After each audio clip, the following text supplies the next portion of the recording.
Welcome to NCAC's annual celebration of free speech and its defenders. I'm John Anderson, board chair of NCAC and president and publisher of the Children's Division at Simon & Schuster. Thank you so much for joining us for our first virtual benefit. I want to welcome back our annual supporters and friends who show up time and again to ensure NCAC continues its work to protect our free expression rights. I also want to welcome those who are here for the very first time. The small silver lining of this pandemic is that this virtual event can reach so many of you who would not be in New York City for the event. We've got a great lineup for you tonight, and I think you're going to have a lot of fun out there, wherever you are. We can't do this work without your help, so if you feel inspired at any time tonight, text NCAC to 91999. There's also a donation button on your screen. Tonight, you'll get to meet this year's free speech defenders. Becky Albertalli, the acclaimed young adult author, Karyn Olivier, an artist and educator, and Portugal The Man, Grammy Award-winning musicians and activists to boot. If you stick around, you'll also get to see an exclusive performance. And I can't wait for you to meet our amazing MC, Ben Philippe. We'll also hear from some folks directly affected by censorship about what it feels like to be silenced and what it feels like to rediscover your voice when you realize that NCAC is here to help. NCA is a free speech first responder. The front lines of this work are filled with students, teachers, artists, activists, authors, curators. When their freedoms are threatened, NCAC is the first line of defense and works hard to prevent censorship from happening again. They intervene directly in communities and they educate, advocate, empower, and make sure that all of us can exercise our rights to express ourselves and defend our right to speak, create, and read what we want to read, especially when the powers that be would rather we didn't.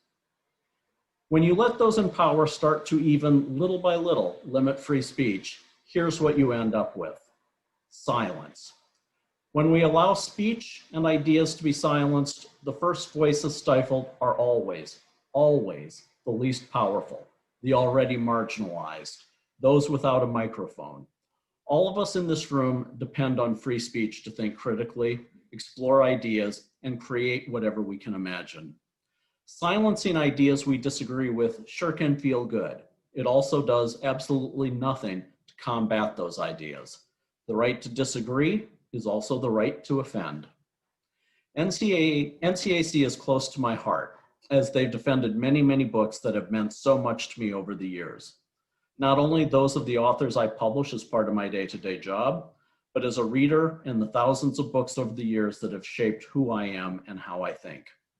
I'm so glad that so many of you, longtime supporters and new friends alike, can join us tonight for what is truly a celebration of those who stand up for NCAC's core values of freedom of thought, expression, and inquiry. I would now like to introduce the executive director of NCAC, Chris Finan. Chris got his start in journalism and is a published historian.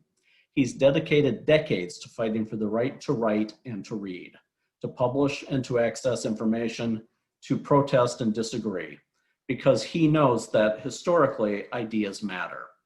Ideas push us forward and strengthen our society. So it is my pleasure to introduce you to NCAC's Executive Director, Chris Finan. Hi, John.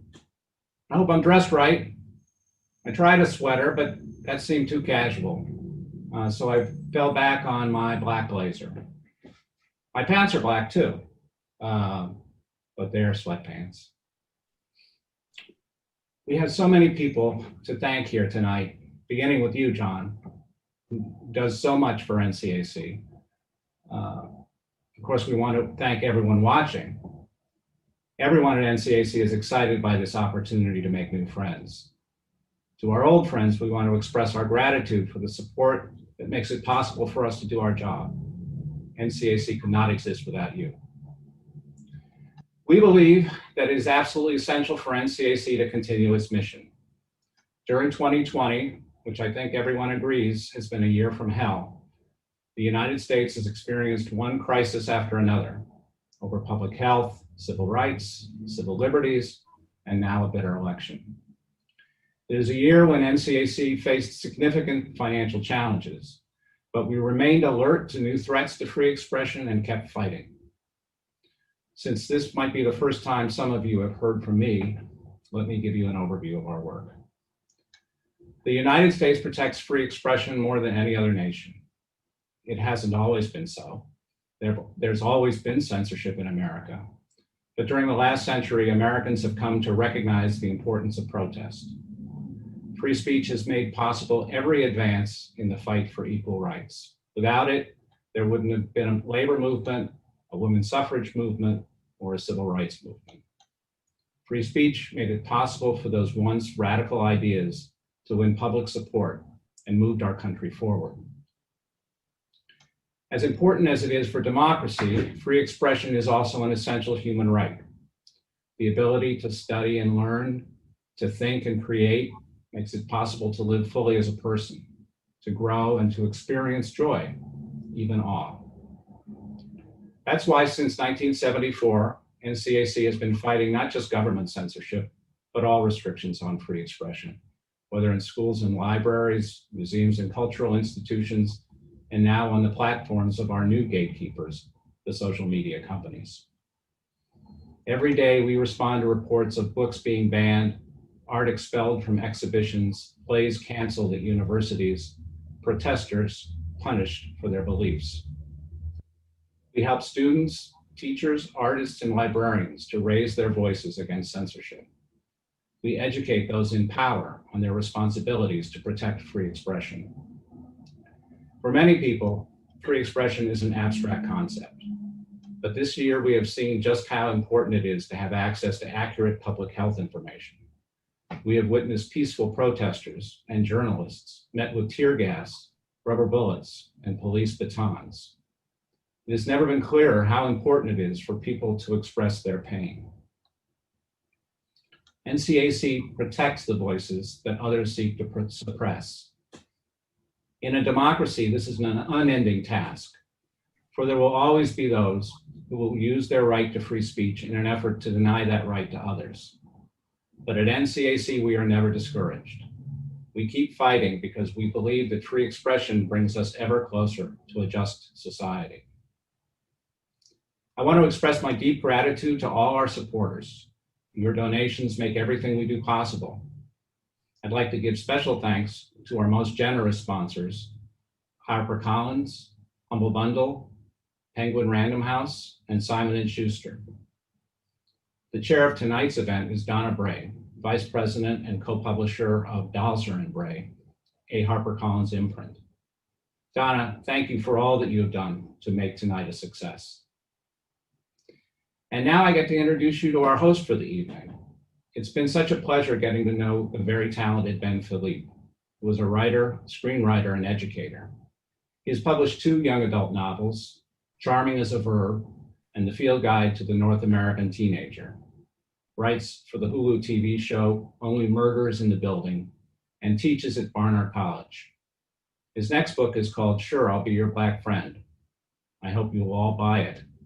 Welcome, Ben.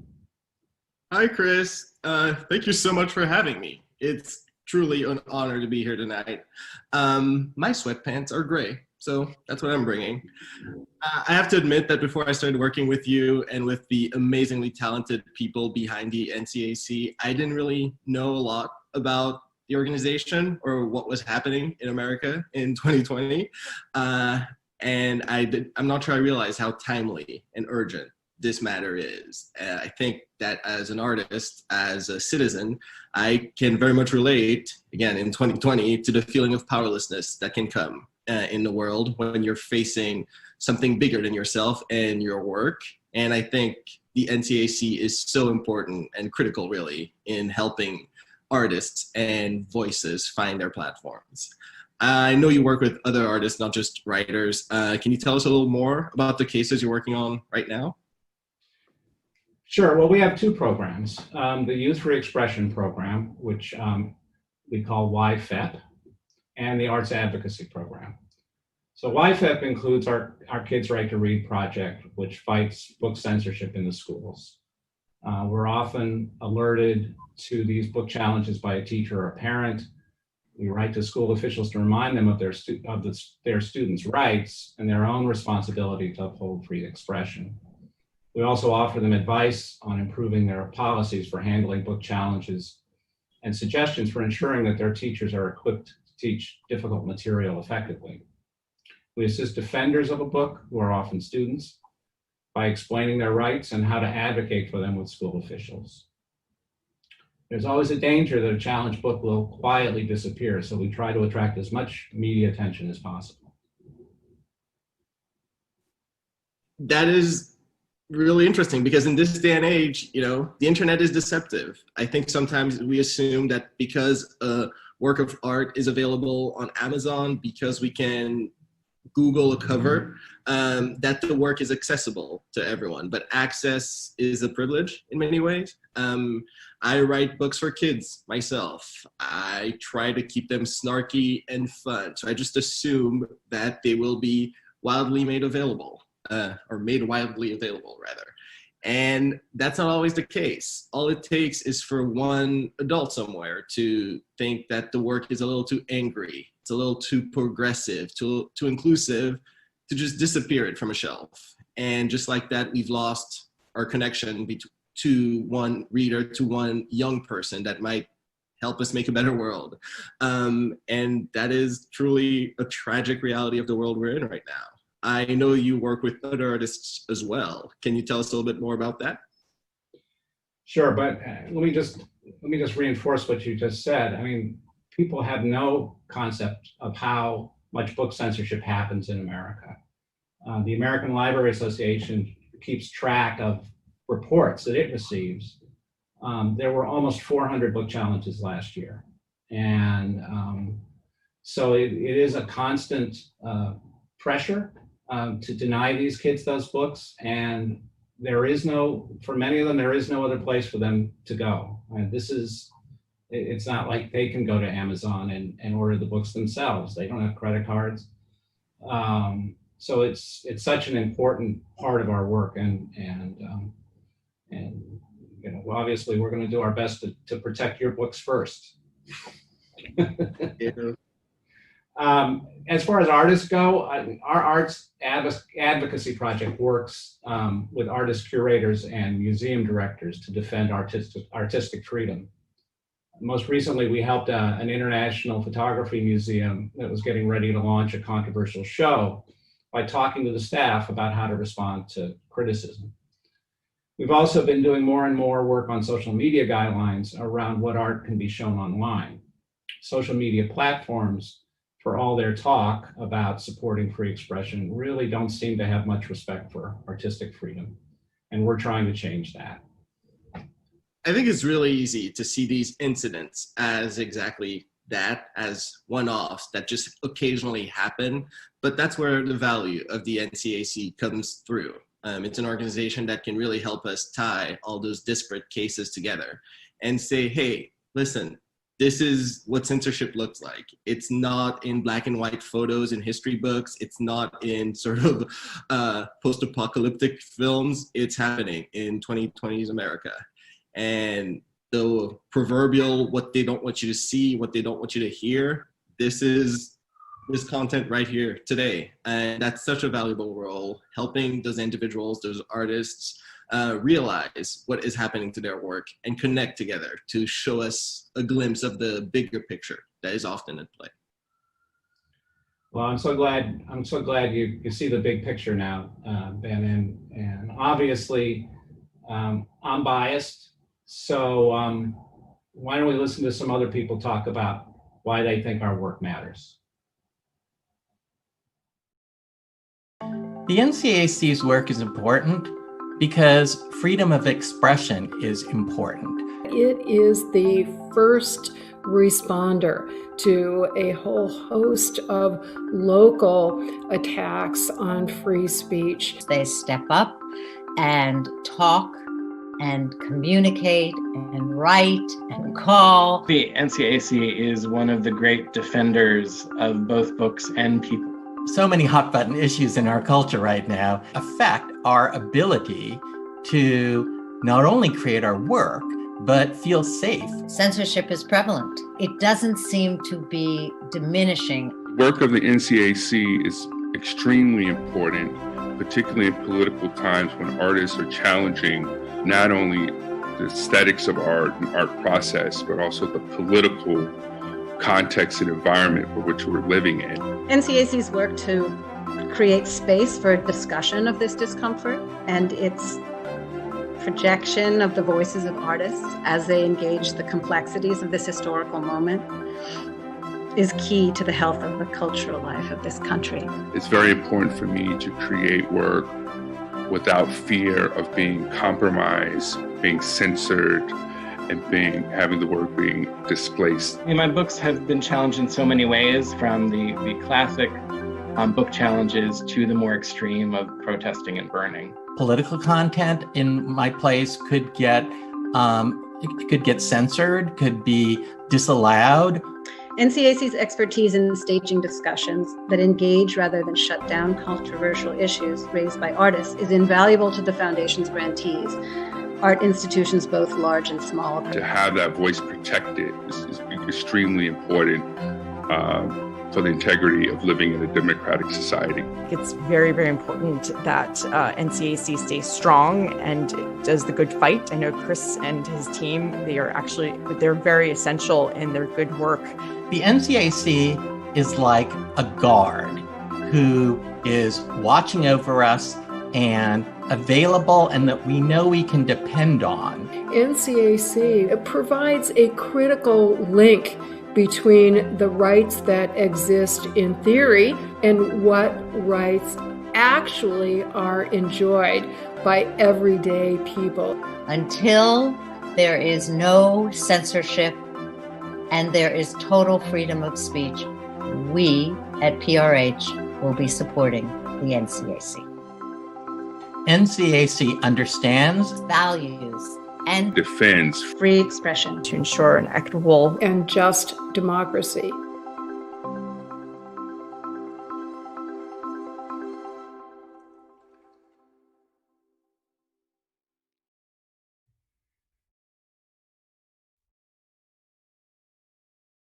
That was so cool. You know, a lot of us think of free speech as this big democratic ideal, but I really love seeing how the NCAC does real tangible work every day that actually impacts individuals. Now, this is a benefit, so if what you're hearing and seeing is inspiring you as it is inspiring me, please donate. You can use the button on the upper right corner of your screen right now, or by texting NCAC to 91999. NCAC is a small but really mighty organization, so you can be sure that your donations end up going a long, long way. We're trying to raise $200,000 tonight. So far, we've got $189,108. Help us reach that goal tonight by giving what you can. We know the world is unfun right now, but it truly, truly is appreciated. Again, you can click on the donate button or text NCAC to 91999. Another cool way to support what the NCAC does is by buying art from their art auction. There's over 130 artworks for sale right now, and you can see them all at vugalleries.com. There's a link right on this event page. We've got a great lineup for you tonight, including an exclusive performance by Grammy winner Portugal The Man. And at the end of this evening, we'll be announcing the winners of 3 design contests. The first was a fan art contest for Becky Albertalli's novels, which tell stories of young LGBTQ folks, and the winner was chosen by Becky's publishing team at HarperCollins. I've seen them, they are gorgeous. The second contest was a logo contest for Portugal The Man's Boycott the Book Ban campaign. The band, if you didn't know, fought a book ban in their hometown in Alaska earlier this year, and this new logo will be on t-shirts that benefit the NCAC. And finally, the third contest was for the NCAC's Youth Free Expression Film Contest, which invites student films about contemporary free speech issues. When their 2021 contest launches, it'll have a new logo designed by the contest winner. And they're really at the front line of the fight against censorship. So definitely stay tuned to see those 3 winning entries later tonight. Now, it is my personal pleasure to introduce a dear friend and the chair of this event, Donna Bray, Vice President and co-publisher of Balzer and Bray, an imprint of HarperCollins Publishers, who also happened to have recently published my latest book, Charming as a Verb. I'm just saying, it's out there. Donna is one of my absolute favorite people. Hi, Donna. Thank you so much, Ben, and thanks to everyone for coming out tonight. I'm incredibly honored to be the chair of this virtual gala. So one of the best parts of my job is reading a new manuscript that feels authentic, fresh, and exciting, a story that adds to the conversations happening in our world and speaks deeply to young readers. It's the feeling, for example, I had on December 3rd, 2014, to be exact, reading Becky Albertalli's groundbreaking Simon versus the Homo sapiens agenda for the very first time. It's exhilarating, that discovery, knowing that these words could change someone's life. Because that is the power of books, especially books for children and teens. And after we finally get those stories out into the world and someone tries to tell young people that they can't read them, it's devastating. To me, to my authors, to their readers, and to teachers and librarians. And when authors time and again feel silenced, feel like their ideas are not acceptable, the easiest response is to retreat. I often think of Angie Thomas sitting with her draft of The Hate U Give, afraid that editors would find her story too difficult to publish, and I'm glad she did not retreat. But how many writers out there might just choose to write less bravely, to create less honestly, to play it safe? How many important stories could be lost even before they make it to an editor's desk? That's why I'm so grateful we have NCAC to jump in and lead us through. When the president's lawyers try to prevent the publication of any book critical of the president, we depend on NCAC to say, no, this will not stand. And when 80% of the most frequently challenged books have something in common, they feature queer characters, we depend on NCAC to protect their right to remain available to all readers. Because as publishers, we can't do it alone. We're obviously biased. We choose to publish our books after all. But NCAC stands on principle that ideas matter, that we should all have access to diverse and challenging stories and perspectives, that no one should get to decide what we are and aren't allowed to think, to know, and to learn. NCAC is here for all of us, publishers, artists, authors, students, creators, and agitators of all stripes, to make sure we feel safe to make work that matters, to raise our voices, and to challenge the status quo. As someone who has devoted my career to making books, I clearly believe in the power they hold to change minds and shift perspectives. But you know who else believes that? The censors. The people who want you to believe that reading a teen love story is dangerous, that diving into complicated and dark historical realities is too traumatic to allow, that confronting current events might just challenge belief systems. If they didn't believe in the power of books, they wouldn't bother trying to hide them. Censorship requires a power differential. The voices most in danger of being silenced are the ones with the least access to power. These are the voices, the stories, the readers that NCAC stands up for. Defending those voices is their reason for being.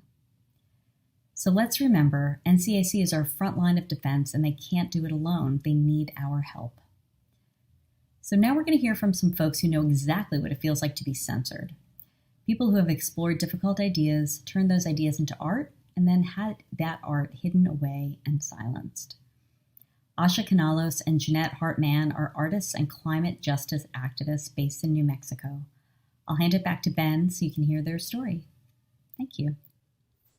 Asha and Jeanette are here with us tonight to discuss what censorship feels like, personally and professionally, when your work deals with some of the most critical issues of our time. Asha, Jeanette, I know the details of this incident are complex and still somewhat unresolved, but when you first realized what was happening, I really want to know, how did you feel, essentially? Oh, thanks, Ben, and hi, and thanks for having us. And I'd like to acknowledge first that Jeanette and I are speaking to you today from the ancestral lands of the Sandia Pueblo peoples here in Albuquerque, New Mexico. So, we were working with these indigenous community leaders. So when the censorship occurred, it was particularly upsetting to us that their stories, their narratives were suppressed and silenced. It was really disturbing to see how entrenched special interests are in our institutions, including the arts. And censorship is very much a result of these dynamics.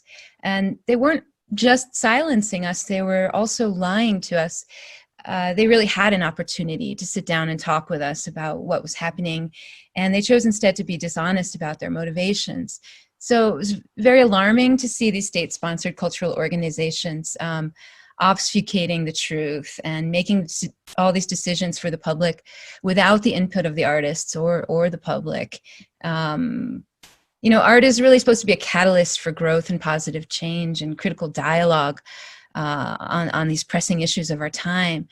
But if it's deemed too political, we can't have those conversations, or the conversations are had without us. So it's very angering and really concerning what happened. Thanks, Ben.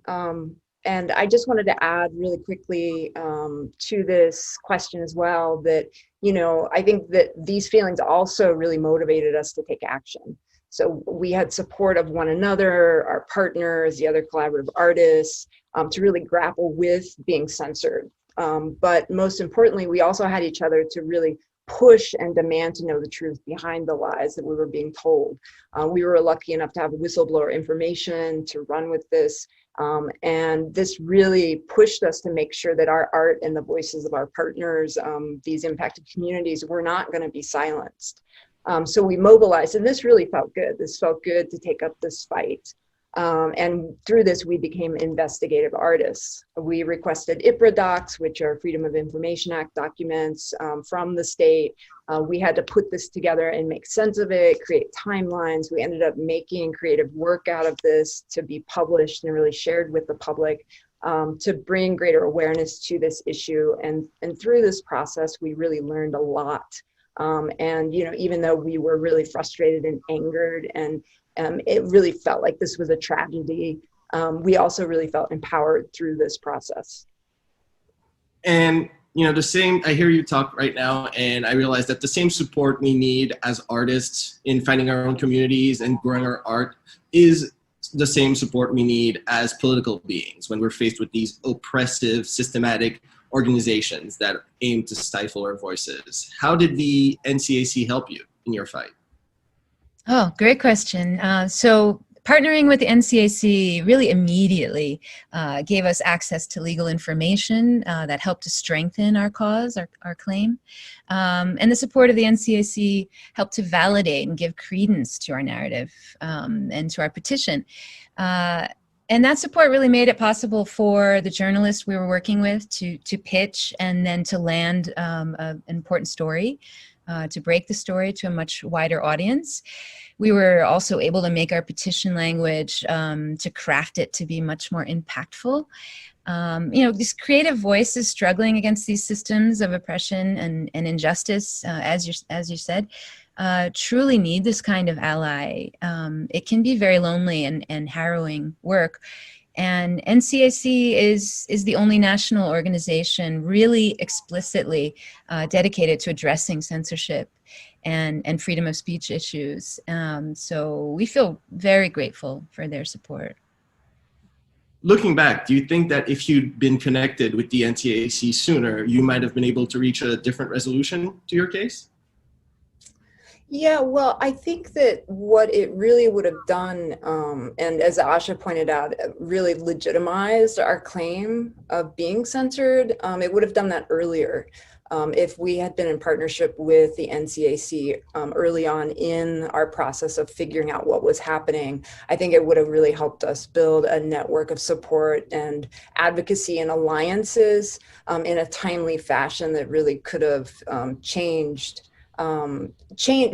really could have changed things. And I think most importantly, it really would have drawn the public and the public's voice into this to really kind of pressure the museum to think about how they were handling this issue of censorship in an ethical manner, and also to reflect on their own institutional policies in terms of artistic freedom and in terms of maybe even bringing the public together to really discuss art that is political.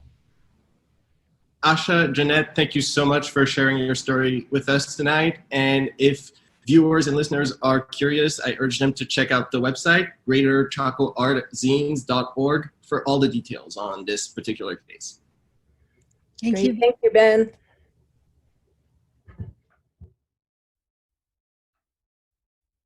Thank you to Asha and Jeanette for sitting down with me. You know, it's exactly those stories that make NCAC's work so important. Remember that you can text NCAC to 91999 at any time to donate to help artists, teachers, and students get the support they need in making their voices heard and supporting this amazing, amazing organization. Tonight, we're celebrating free speech defenders, people who have stood up to censors, stood up for their own work and for the rights of others to read, to think, to create. I'm so excited for you all to meet this year's free speech defenders. They're truly an amazing bunch. To present our first award of the night, please welcome back NCAC's Executive Director, Chris Finan. Hey, Chris. Our first award of the night goes to an artist and educator who has championed artistic freedom in both word and deed.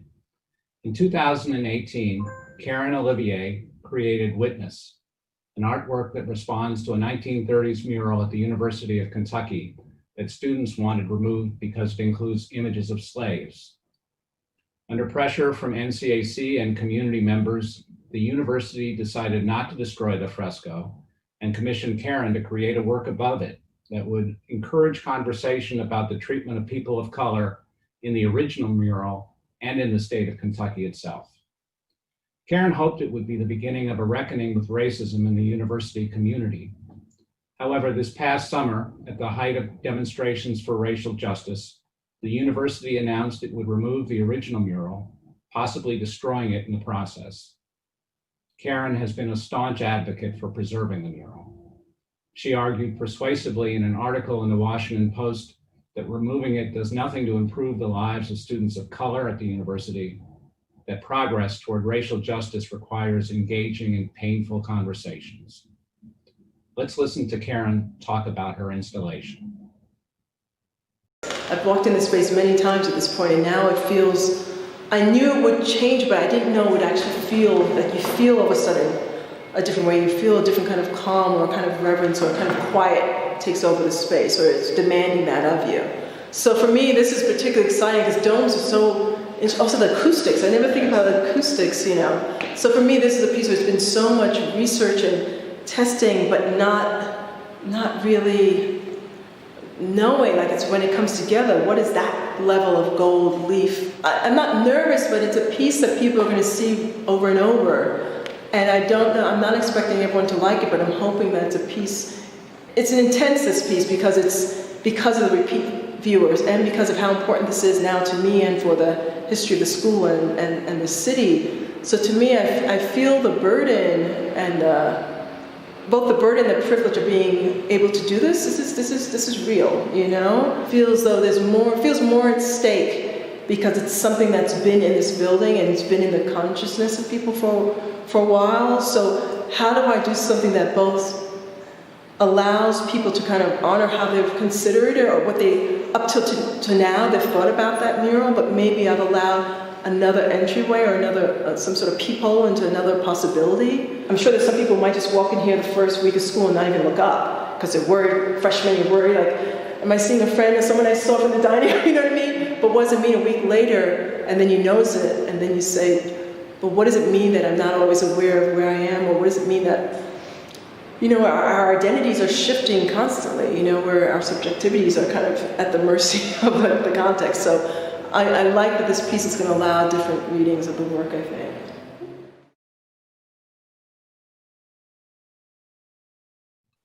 And now it's my great pleasure to introduce to you free speech defender, Karyn Olivier. Thank you so much, Chris, and the National Coalition Against Censorship. This is such an honor. My work, Witness, at the University of Kentucky in Lexington was created to do the work that I believe all art should do, offering us a mirror in which to witness ourselves, our community, our city, our country, and the world. Art should serve as a catalyst, an instrument that implores us to actively engage it. But perhaps most importantly, it should propose what-ifs and provide new lenses to question, interpret, and reimagine our shared past, present, and what is yet to come. I had hoped that Witness would offer an obvious focal point on campus for discourse, debate, and intellectual examination. I imagine it as a site that would encourage empathy towards nuanced perspectives and an investment in a shared, sustained, and complex conversations these contrapuntal works would enliven. But in the wake of the demands for racial justice prompted by the death of George Floyd, the university's president announced his decision to remove the mural. This decision, in one very ironic swoop, renders blind and mute my work witness. It cannot exist without the past it sought to confront. Instead of an embrace of the polemics the two works engendered, a thoughtful and difficult dialogue between the work of a white woman from 1934 and a black woman of the 21st century, a seemingly good deed of political correctness was offered up to black members of the university community who opposed it. This decision is anti-intellectual, simplistic, and based too unfair. Where else, if not in a university setting, should we challenge our thinking, our opinions, our assumptions? Why this false choice, free speech or racial justice? My very goal in creating Witness was to posit, is it possible to hold opposing ideas and realities in one hand? Can we harness the tough questions they raise to go in deep, to wade into the pain, complexity, and frightening histories of America, and allow us to consider the possibilities and resilience of Black and Brown people? Art can and should be the site of gathering for ideas and beliefs where we reckon with dissent, multiplicity, and paradox. There should be a space for art to be active and expansive, mutable and unfixed to singular readings and interpretations. It can be a place of healing, protest, joy, mourning, contemplation, frustration, dissensus, and discovery. I also think of Alice Walker, who said, "Healing begins where the wound was made." Healing takes work. Memory and history must be wrestled with. Our collective healing is bound to the wound. Thank you so much.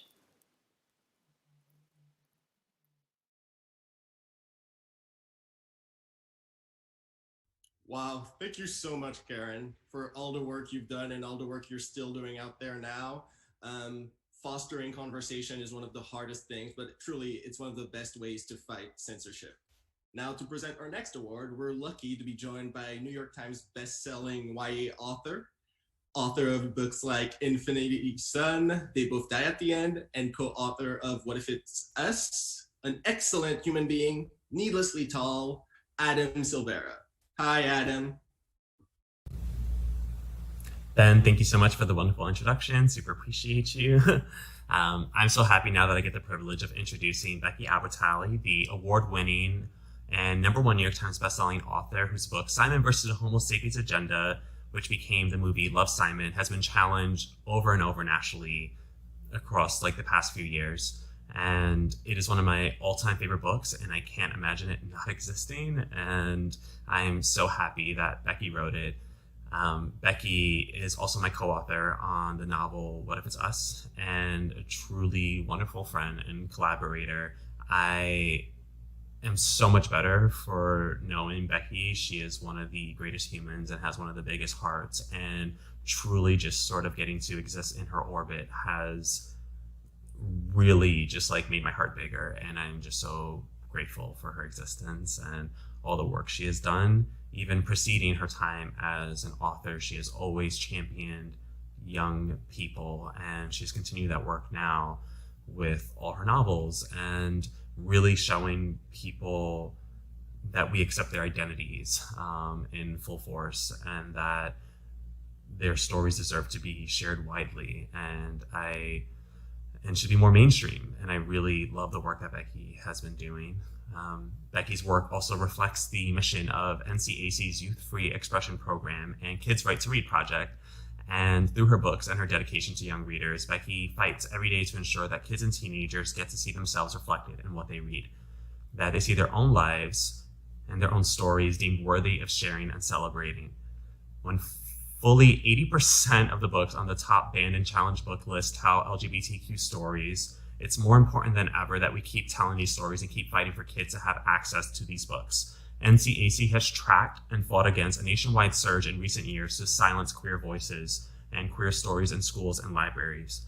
And books like Becky's and vocal, dedicated champions like Becky help remind our young people that their stories and voices matter, even when some people are fighting to keep them silent. I am so thrilled to be able to present the National Coalition Against Censorship's Free Speech Defender Award to Becky Albertalli. Congrats, Becky. Hi, everyone. I am thrilled to be here with you all virtually, and it's such an honor to be receiving the Free Speech Defender Award from the National Coalition Against Censorship, alongside my extraordinary fellow honorees, Karyn, Olivier, and Portugal The Man. I write romantic comedies about nerdy, pining teenagers. They involve secret crushes, love confessions, and kisses, which is admittedly way more action than I got as a teen, but still so chaste. Yet my books have been frequently challenged and excluded from schools and libraries by parents and gatekeepers. Why? Because a bunch of my nerdy rom-coms are about queer kids. When we take away access to books about marginalized kids, we prevent these kids from seeing themselves and their peers in stories. When we challenge them or fail to robustly defend them from challenges, we send a message to real teens that their experiences and identities are inappropriate or dangerous. We may not even think of it as censorship, but it is, and it matters. Which is why I'm so grateful to the NCAC for their advocacy on behalf of readers, educators, artists, and the broader creative community. And I'm so honored to be recognized today. I love that I get to share this moment with friends, family, and readers from across the globe. That's the biggest silver lining of virtual events. Extra thanks to Adam Silvera, Ben Philippe, Harper Collins, Greg Berlanti, my agents Holly Root and Mary Pender Copeland, my fellow honorees, my family and friends, and the many members of my artistic community who so generously supported this event. And of course, my editor, Donna Bray, who fights for underrepresented stories at every stage of the process. And finally, thank you again to the National Coalition Against Censorship for keeping books like mine in the hands of young readers. And Becky, before you go, we have one last surprise for you. Just some friendly faces who want to say hi. Becky, B. I love you and I'm so proud of you. I remember the first time I read Simon in 2014, knowing that it was going to change lives. And over the last 6 years, it's done exactly that. Huge congrats on this award from the National Coalition Against Censorship. I know they do a lot of work to create a safe space for the Simons and Leahs of the world to get into the hands of the kids who need them most. So thank you to the NCAC for that. Thank you, Simon. Thank you, Becky. I love you. Hey, Becky. Congratulations on your NCAC honor. It is so deserved. It is more crucial than ever to fight against censorship, so thank you so much for the work that you do with the NCAC.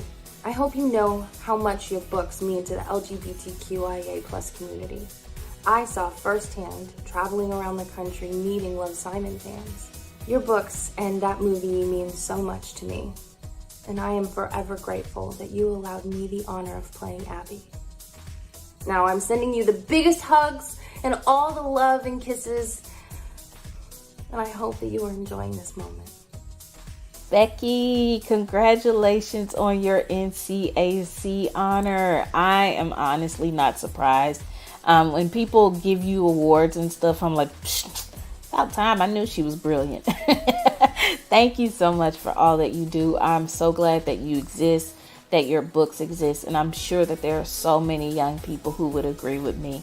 You are truly changing the world and changing lives. Thank you, NCAC, for all the work that you do in fighting censorship. It's so important now more than ever. As someone who's had her books banned in school districts and in libraries and all sorts of things, I definitely recognize the importance of fighting back. When we're talking about banning, when we're talking about censorship, specifically when we're talking about books, when you ban a book, you're essentially telling a young person that your story, your life, makes me so uncomfortable that I don't think anybody should know about it. And I refuse to let that be the message that we send to an entire generation. We have to fight back. We have to fight for those voices. We have to fight for those stories that make us uncomfortable, because how else will we learn from our mistakes? Congratulations, Becky, on your NCAC honor. I am so proud of you.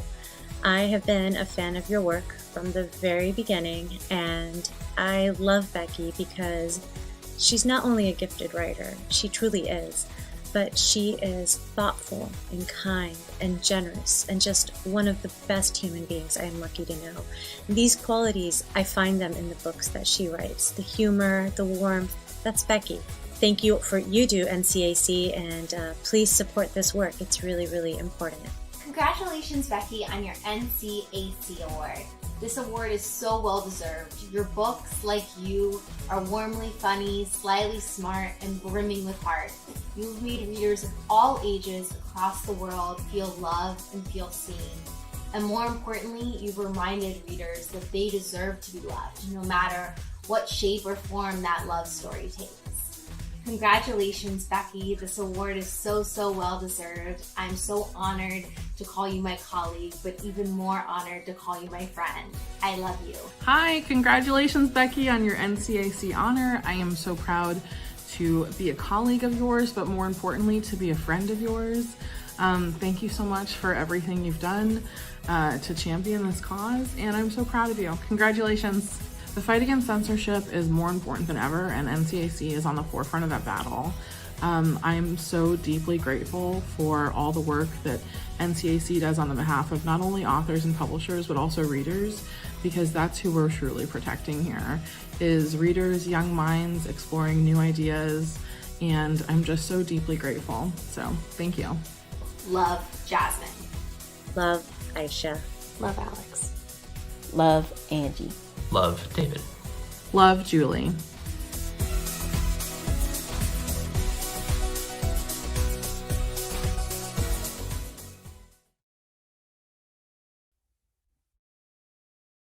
That was honestly so cool, so heartwarming.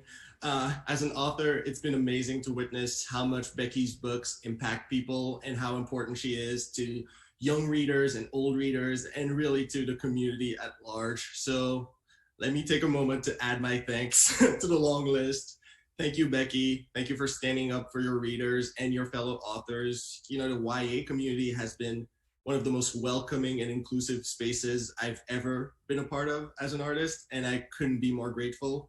And I know that it's thanks to the hard work of people at the NCAC that I can keep telling the stories I want to tell, that authors like myself and Becky can keep thriving in our art form. Building a community on behalf of artists whose voices need support is the pillar of the NCAC. So remember, there's a donation button at the top of your screen, and you can text NCAC to 91999 to make sure the NCAC can keep supporting authors and readers. And finally, for our final award of the evening, we're headed west to meet the band members of Portugal The Man. To introduce them, please welcome Bob Thompson, joining us from Wasilla, Alaska. Hi, Bob. Hello, my name is Bob Thompson. I'm a businessman, a musician, and a former music teacher living in Alaska. This is one of my favorite pieces of memorabilia. It's one I have from decades of association with music. It was a Christmas present from Zach Carruthers, bassist of Portugal The Man. I first met Eric Hauck and Zach Carruthers when they walked into my band room as sixth graders in the mid-90s. Eric was a drummer and could do little else than play a steady beat on the snare drum. Zach played the alto sax, and I had to teach him the difference between F and F sharp. But both boys learned quickly, and I recognized they both had a good ear for music. Zach and Eric always seemed to be having a good time. As they moved on to high school, Zach found a soulmate in John Gurley from Willow, Alaska. I heard about their exploits, forming the band Anatomy of a Ghost. This made me recall when I was in high school doing the same thing. They had obviously caught the passion. Most gratifying to me is that these men have remained true to who they are and who they've always been, despite having success at the top of their profession. Portugal The Man band members have dedicated time to causes that help make the world a better place. Their activism is now being recognized by the National Coalition Against Censorship. When our local school board removed 5 classic books from the district curriculum, PTM decided to combat this act of censorship by making sure students had access to those books. Over 2,000 books were purchased from the local bookstore and given away in the Matsu School District. All of this makes me proud to know these men and to have been a small part of their musical lives. Recognizing PTM's efforts to combat censorship, the NCAC is honoring the band with a Free Speech Defender Award for supporting kids and the right to learn and read without censorship. Portugal The Man is deserving of this honor, and I'm humbled to be able to present them with this award. Congratulations to Portugal The Man, their families, and everyone else that has contributed to this band's success. You are no longer the anatomy of a ghost, but rather the backbone of a movement for a better world. NCAC, this is Portugal The Man. Thank you so much for having us. It's an honor to be honored. I don't know where we'd be without you. We just want to say thank you for all your help. We are with you in the fight against censorship. We promote free thought, free speech, inquiry, and we are against censorship in all forms. So yeah, fucking Rage Against the Machine. Thank you so much for having us, and thank you for partnering with us and helping our former school get back some books that they were trying to ban. We don't stand with that shit. Eric, you got something to say? Yeah, man. Books are everything. We're small town kids, and you know, your backyard's as big as your imagination, and that all kind of corners and comes to a head in the library. So keeping those books in the libraries and having access to every bit of written word is as crucial as it gets for us. We think that the written word is the truest form of communication, and more books in more places. We're just we're doing our part. We sing our songs, and occasionally nice people like you let us speak on behalf of them. So we appreciate you guys. We appreciate everything that you do, and believe in libraries. Word. Books. Let's play a song, guys.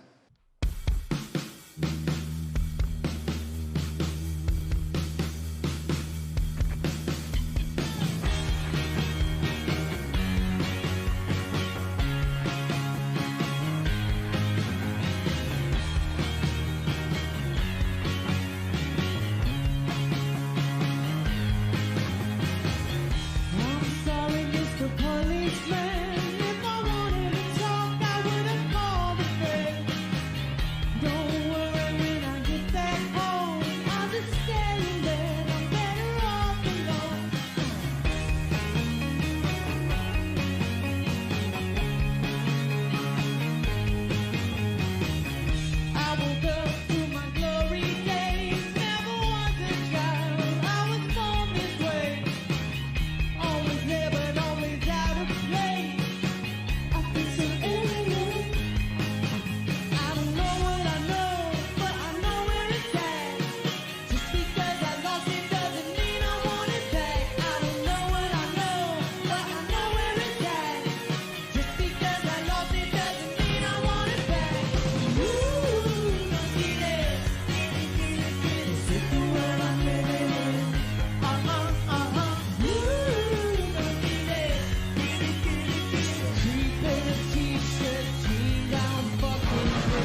Portugal The Man. How great are they? Wow, that was so amazing. It's always cool to see people with such massive platforms who are unafraid to really stand up for what matters to them and what they believe in.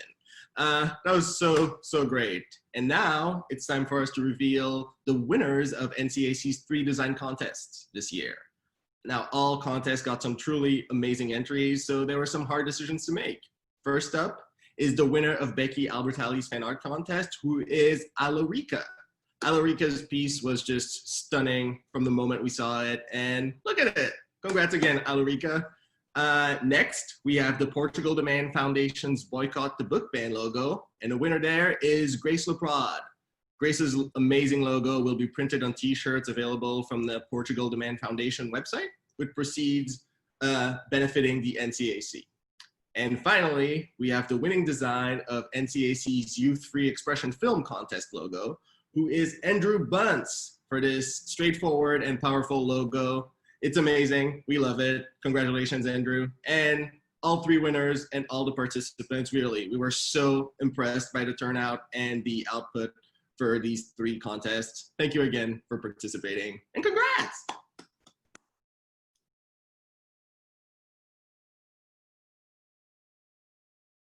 Well, folks, we're aiming for $200,000 tonight, and we've got $191,520 so far. Thank you so much for all the donations that have come in. Please, we have less than $10,000 left to raise. Help us hit our goal tonight. It would make me so happy. Please keep those texts coming. Remember, it's NCAC to 91999. You can also always donate at ncac.org. The art auction at vugalleries.org is open until Friday. So get those bids in. All the pieces are truly phenomenal. And Portugal The Man's foundation, the PTM Foundation, is now selling Boycott the Book Ban t-shirts with proceeds going to NCAC. So there are many ways for you to help this amazing organization keep thriving, keep helping people. You can find a direct link to buy those t-shirts on NCAC's website, ncac.org. I hope you've had a great time with us tonight in these virtual times we all live in, and that you got to know the NCAC a little better, as I have over the past few weeks. They are truly, truly amazing people. The work they do is so quiet but critical, and I could not be more grateful to have been included into this evening. And finally, let's welcome back Chris Finan one last time. Hey, Chris. Ben, thank you for all your help tonight. Everyone, please remember to buy Ben's new book. And thanks again to all of you watching. Your support means the world to us and to every single person we help. Good night.